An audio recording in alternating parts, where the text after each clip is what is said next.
La lumière qui joue à cache-cache entre le feuillage des arbres et une surprenante résille de métal. Sur les hauteurs de Tassin a poussé un curieux écrin d'acier, une maison contemporaine et radicale, conçue pour ne rien modifier du terrain. On s'est orienté vers une maison sur pilotis qui fonctionnerait comme une sorte de boîte métallique en lévitation qui contiendrait l'ensemble des objets de la vie domestique, y compris la voiture, pour vraiment ne rien toucher de ce site-là. Tout, même le parking, est conçu pour s'intégrer dans la structure extérieure de la maison. Une coque d'acier un peu comme celle d'un bateau. Bonjour, bienvenue. On avait envie de vivre dans une maison contemporaine, un peu atypique. On ne s'imaginait pas que ce serait aussi radical.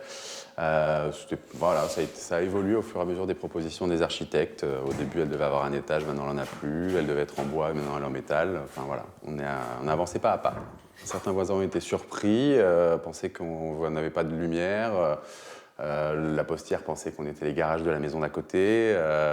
Voilà, mais sinon, ouais, c'est plutôt surpris dans le bon sens du terme. La maison offre une centaine de mètres carrés habitables, des baies vitrées omniprésentes, ouvertes sur le jardin, et une ambiance intérieure moins avant-gardiste que confortable.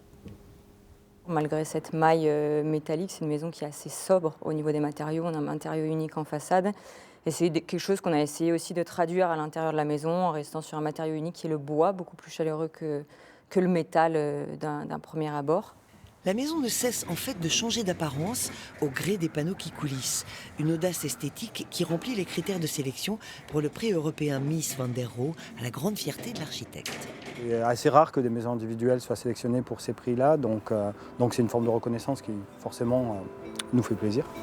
6 autres constructions françaises sont sélectionnées.